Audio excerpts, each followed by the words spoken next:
There are some of you out there that kind of like Bible math. You know who you are. You've figured out the genealogy of Noah to know how many years there are between the fall and the flood and stuff like that. Well, if that's who you are, then this episode is for you. I'm Pastor Russell Howard, and this is Beyond the Notes.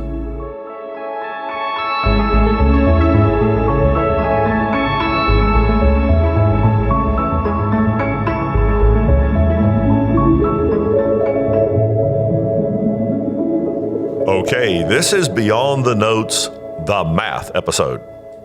I think I've issued plenty and abundant warning. I think I've told you what's coming. So if you are tempted at the end of this podcast to put down in the comments, I didn't know there'd be math. Yes, you did. I warned you. We come to a moment in John's gospel in the message this last Lord's Day where Jesus is going to, more than ever before, openly conduct himself in a manner that aligns him with prophecies of the coming king. The borrowing of the donkey and the humble ride into town evokes Zechariah 9:9, which makes reference to a king. When the crowd cries out to him from the Psalms, "Here comes the King of Israel," and that's a paraphrase, but that's kind of what they cried out. He didn't stop them and say, "Don't call me that." Remember that at the feeding of the 5,000, when they called him king, he shushed them and went away. He wasn't having it at that time. But at this time, he is, for the first time, accepting the accurate title that he is, in fact, the righteous king of the Jews. Now, talked about this in the message. He doesn't mean to accept that title the way they mean to give it. And if you have listened to the last Lord's Day message, there's more there about that. But for now, I want to take a look. He comes to Jerusalem at Passover time of a particular year. Now, there's a disclaimer here I need to do. A lot of what I want to share with you is tied to ancient dates that can be disputed by a year or two, one direction or the other. Our modern calendar has not been in existence long enough to have when we look back in the first century AD, the first century AD did not call itself that, and they didn't number the years that way. Nobody sat around and said, well, Jesus is born, flip the page from BC to AD, and they certainly couldn't have used our BC dates during the era before Christ. We have imposed a calendar system backward and sought to peg historical events to our modern calendar system. And that's okay, because, again, there's been no consistent system of dating years all around the world until comparatively recent centuries. So with all of that disclaimer in place, there is a remarkable prophecy in the book of Daniel that I want to share with you. It's in Daniel 9. And it's known to Bible authors and Bible prophecy scholars as the prophecy of Daniel's 70 weeks. Daniel 9, beginning in verse 20. While I was speaking and praying, and Daniel is writing in the first person, it's his prophecy. While I was speaking and praying, confessing my sin and the sin of my people Israel, presenting my plea before the Lord God for the holy hill of my God. That is, I am pleading for the well-being of Jerusalem.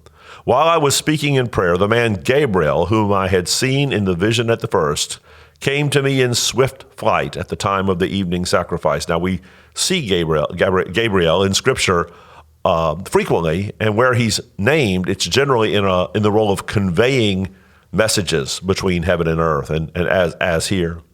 He made me to understand, speaking with me and saying, "O Daniel, I have now come out to give you insight and understanding. At the beginning of your pleas for mercy, a word went out, and I have come to tell you, for you are greatly loved. Therefore, consider the word and understand the vision." All right, and how's where it gets kind of numbery. 70 weeks, or literally 70 sevens. The word week is literally the number 7. So 70 sevens, or 70 weeks, are decreed about your people and your holy city to finish the transgression, to put an end to sin, and to atone for iniquity, to bring in everlasting righteousness and seal both vision and prophet, and to anoint a most holy place. That is, when the 70 weeks are completed, something really, really magnificent is going to happen. Know therefore and understand that from the going out of the word to restore and build Jerusalem, that's in verse 25, and it's really, really important. A green flag is waved. A go happens when there is the word to restore and build Jerusalem. To the coming of an anointed one or priest, there shall be 7 weeks. That is 7 sevens. So that means that about 49 years after the decree comes to rebuild Jerusalem, there's a mile marker at that period. Then for 62 weeks, it shall be built again with squares and a moat and in a troubled time. And after the 62 weeks, that is, for our purposes, after 69 total sevens. After 69 sevens, the initial 7 plus 62 additional. So after 69 sevens, from the time the decree goes out, an anointed one shall be cut off and shall have nothing. Now I'm going to stop at 69 weeks because the 70th week, he goes on to write about, is put on hold and has to do with end times prophecy. That last period of 7 years corresponds, by the way, for you prophecy students, to the tribulation and is yet to come. But the telling thing for us is 69 sevens or 69 weeks occurs between the decree to build Jerusalem and the cutting off of the Messiah. Okay, let's do a little work. And again, these are notes that are attached wherever you found this podcast. The word translated week is literally 7. So we're dealing with 69 weeks to get to the end game. Now, in biblical prophecy concerning weeks and years, generally, and this is consistent with most ancient calendars, a 360-day year is used for calculation purposes. They knew that the year was longer than 360 days because over time the seasons would actually drift if you did every year 360 days. And so from time to time they would correct. But generally, in terms of prophetic terminology, you see it in the book of Revelation in chapter 11, the 2 witnesses are said to witness for 42 months, and then in the very next verse, for 1,260 days. Well, that's 3.5 years if the year is 12 30-day months. So in the prophecy, we're dealing with 360 days. So we have a period of 69 weeks or 69 7-year periods where a year has 360 days. Wow, there's a lot of math. So how many days is that? Well, it's 69 times 7 times 360, which leaves us with 173,880 days. So suppose we wanted to look forward. Well, here's what we know. The decree that Daniel is talking about in Daniel 9:25 is a decree that was issued by Artaxerxes the Great of Babylon in the year 445 BC. Now there's some disputation about the precision of that date, but a couple of sources that I really, really trust, John Phillips, John MacArthur, peg that date at 445. You can drift a couple of years either way, and the point remains, but let's go with 445. And the elapsed years is 173,880 days. Well, we won't use, to actually compute elapsed time, let's not use a 360-day year, because we know that in our understandings and the time it takes the earth to go around the sun, a year is actually very close to 365.25 days. That's why we need leap years to do that 1 day correction every 4 years. So if you take 173,880 days and divide it into 365.25 day years and round, you end up with 476 years. So there are 476 years in the first 69 weeks of Daniel's prophecy from the time Artaxerxes says, okay, Nehemiah, go back and rebuild Jerusalem. 476 years after 445, when that decree happens, is 32 AD. Now, we don't know exactly how old Jesus was. We've all said and heard 33, but there's no absolute basis for that. We don't know precisely what year he was born. Very few scholars say that the BC AD thing gets it absolutely right.